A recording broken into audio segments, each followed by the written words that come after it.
Hey Jacques here. In this video, I'm going to show you how to create a call to action section in Figma using auto layout. And on top of that, why this video is so unique is because I'm showing you how to do it using the Bootstrap framework. Bootstrap is super powerful and we definitely want to use that. Now, this video is part of a large video that I also shared. And in this video, by the way, in the description below, I have the link to the video. I also have the link to all the assets I'm using, and I have the link added there of this entire design, this yoga studio fitness design that you can use for free. You can duplicate it and do whatever you want with it. Now, coming back to it, this video, this small video, is part of a large video where we are designing this entire yoga fitness studio from scratch. So I'm showing you everything. So make sure to check it out.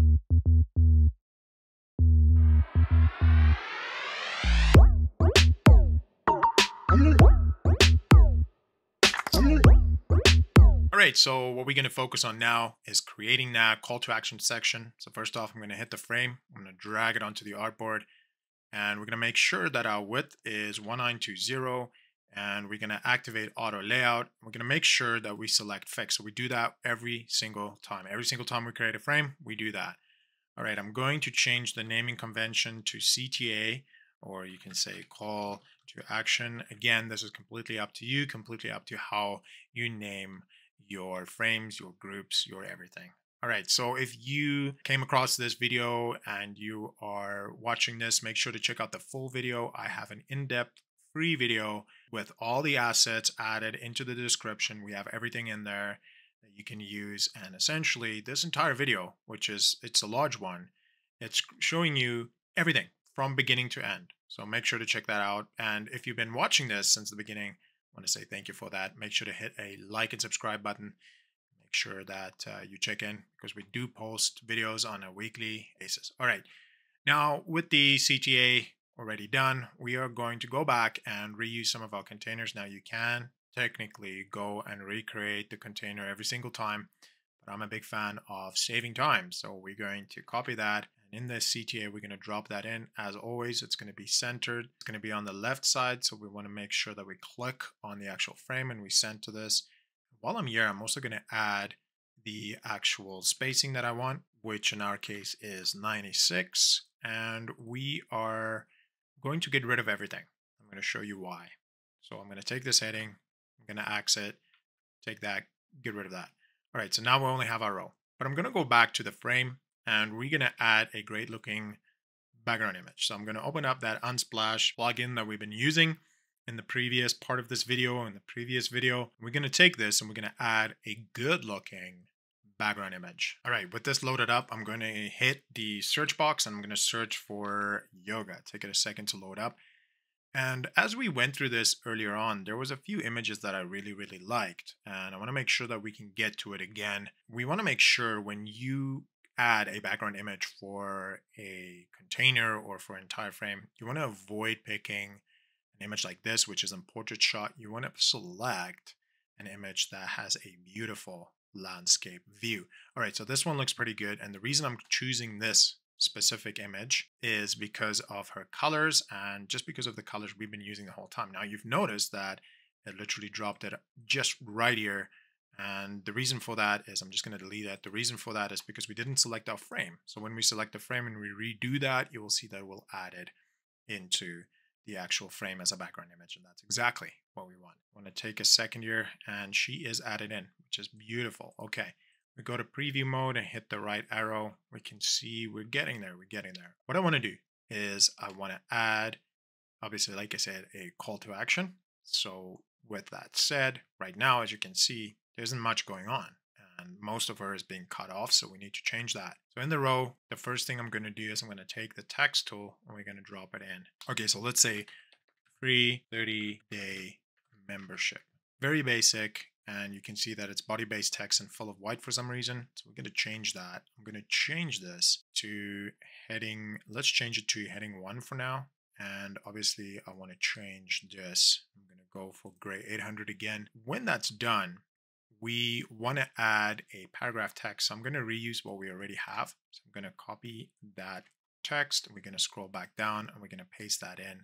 With that all done, we are going to click on both of the layers on the left hand side and we're going to select text left aligned, we're going to make sure that it does it properly. Okay, so for some reason it's not doing that, and the reason for that is because of our width. We're going to make sure that we say full container. And the same thing for this. I'm just going to say, oh, it is already full container, which is good. Okay, perfect. What I want to do now is I want to select both of them. We're going to group it together, and we're going to add auto layout. Now I'm going to add a full. When the full is added, I want to add a bit of padding on both sides. I'm going to go for 48 on both sides for now and see how that looks like. We want to add a radius as well. And here I want to over exaggerate the radius a little bit. We're going to see how that looks like. Yeah, that's getting there. It's getting closer. It's getting to a point what I'm looking for. With that now all done, I'm just going to say background. So I'm just going to say BG for that one. I want to change the spacing to 48. So this is a basic background that we've just created, but it's stretching across the whole thing. That's not what I'm looking for. I actually want it to be on this side. And to do that, we are going to get rid, or we're going to change the container to container fluid. So this is actually the first time in this design that we're going to do that. And so I'm going to go back and we're going to go to container and we are going to adjust it. So container is set to fix and it is set to a width of 1320, so 1320. We're going to change that and we're going to change it to full content, and it's going to fill out the entire frame, which is fine. We just want to make sure that we select our frame and we want to change the gutter space or the padding left and right. We want to change that to 25 because that's a default for Bootstrap for that matter.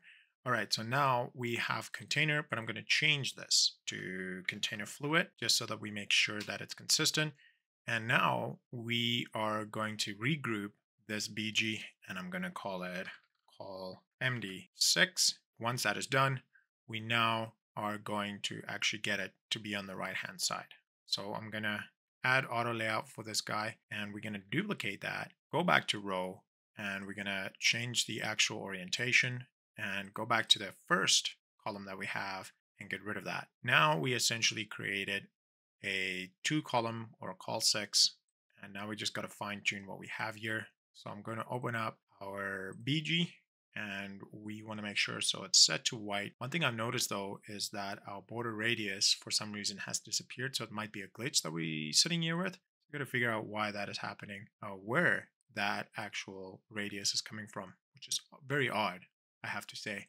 So let's change this to 10 and just see what happens. Extremely odd that that is definitely taking place, and I think I know what's going on. Okay, so what's going on is that the container fluid has a border radius of 50 and we have clip content. So if we deactivate that, you're going to notice, see, it's going to go back to usual. We want to make sure that this is 0, but we want to keep the clip content for now. Let's see how that goes. Actually, no, let's turn it off because we're going to add a shadow to this box. So going back to our BG, I'm going to add a border radius of 50. Let's have a quick look, see how that looks like. It looks there, it's getting there. One thing I want to do is I want to select both of these, group it again. We're going to add auto layout. I'm just going to call it group. We are going to change the spacing to 25. I want to add a button structure. Now, I can go and add button structure, rename and all that, but we've already done that. So we might as well reuse what we have. So I'm going to go back to the very first section. We're going to select this row. We're going to copy it. I'm just going to zoom out and go back to that area right there. With that now added, we're just going to drop it into our BG. There we go. We are getting there. But obviously I don't want it centered. I want to make sure that it is left aligned. To do that, we're going to change the alignment and turn it to left. Okay.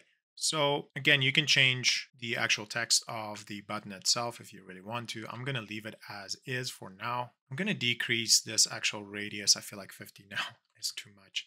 And as you've noticed going through this design process, design is all about changing things constantly, right? You always want to change things. So one thing I want to do, I'm going to take this heading. We have selected H1. I'm actually going to move to display and move around and play with display here. Let's see how that looks like. All right, that looks pretty good. That looks pretty good. Okay, now we have our call to action. Now we got to make it look really good. So to do that, I'm going to go back to our CTA, to our frame, get rid of this full. We don't need that. I'm going to hit crop here and I'm going to see if I can get this to look a little better. I'm going to maybe move her down to about here. See if that works. All right, now I'm just going to play around with the color a little bit. So I'm going to up the exposure or down the exposure for that matter. Really bring in some contrasting colors here and also play around with the actual warm colors that we have here. So really want to not too much. Maybe that looks really good. Again, this is all about playing around until you get it to a point where it looks really, really good. Okay, now when we look at the preview, it looks much better. Okay, now I'm going to add a shadow to this box. So I'm going to click on the box, make sure we click on BG because I see we've selected the wrong group, and we want to make sure we click BG, open up our plugins, and we're going to click on Shadow Maker. All right, so once that's loaded up, I'm going to change it to about that orientation, bring up the opacity, add a bit more distance to it, up the opacity. Got to look at preview and see how that looks like. That looks pretty good. We're very close. I'm going to see what happens if we add a little bit more distance to it and a little bit more, or decrease or increase, decrease the opacity for that matter. That's too much. Maybe about there. Let's just see how that looks like. Yeah, that looks pretty good. Now, the last thing I want to do is I do not like the spacing between the actual paragraph and the button itself. I feel like that's too much. We're just going to click on BG and we're going to change that to 35. Have a look at it. One thing I want to do is I want to create a variation of this. So I'm going to take this whole entire CTA and we're going to duplicate the whole thing. And I'm going to go to the actual background and we're going to add something. Now, this is why I create or design a website this way. Because if you design everything on one frame, you won't be able to easily move things or duplicate things and create different variations. So now here's a good example of me creating different sets of variations. All right, so what I'm going to do, I'm going to select our frame and I'm going to add an overlay to this background. I'm going to create an actual gradient overlay. So where it's black, we're going to select mostly use color and we're going to up this opacity over here. And I'm going to move this to here and we have to essentially play around with this until we get something that looks good. Now, when you add all this, nothing's going to happen because it is set to 20% opacity over here. That always happens. That's kind of default with Figma. When you add something, it always does that. Now with that decreased, we can start playing around and see if we can get any kind of variation of this that's going to look good. So first off the bat, I'm going to swap these guys around. And that is definitely always happen. It always duplicates if you move too quickly. And we're going to see how it looks like when we decrease. I'm going to change the color just a little bit, see if that works. When I look at preview and I go to this one, now we've created a different variation. A different variation that you can showcase your client. Very, very important. And I'm actually going to take this and I'm going to create another variation. So we're going to duplicate this and you can, create as many variations if you want. That's all up to you as a designer, but I'm going to get rid of this and we are going to bring down the saturation big time so we can give a black and white look and feel. I'm going to add a full to this so that we can almost create a duotone look to this. So go back to 100 with this guy again. And we're going to select our primary color and bring down the opacity and see if we can create something that's going to look good. All right, that is way too light. So I'm going to bring it down maybe to something like that. See how that looks like. Up it a little bit, just maybe about there. There we go. That's another option. So let's go and create another option. You see how many options you can create? This makes it so flexible. This makes the whole idea of designing something for a client so easy because now you can just literally duplicate that. And at the end of this, obviously, we're going to put everything together. But now I'm going to get rid of this, get rid of the image, and we are essentially going to add a white color. I'm going to select the BG, get rid of all the shadows that our shadow maker created. And we are going to click on BG or make sure we clicked on BG, change the background color to that. Now the next thing, before I get rid of this column 6, I just want to see what's the width that we're playing with here. So it's 917.5, 917.5. I'm going to change this to fixed, make sure it's 917.5, and I'm going to delete the other column. Now it's going to move everything to the center. Now with that done, we are going to change this color of both the heading and paragraph, we're going to change that to gray 100. And the background of the button itself, we can change that to perhaps 900. And this we are going to change to 100. And we're going to change this one to 100 as well. There we go. Now we've created multiple variations for our clients to choose from. This one is pretty flat.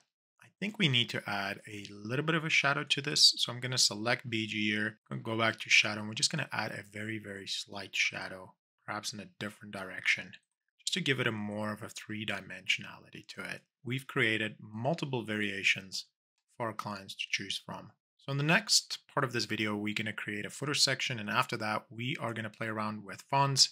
And we're also going to play around with adding different variations.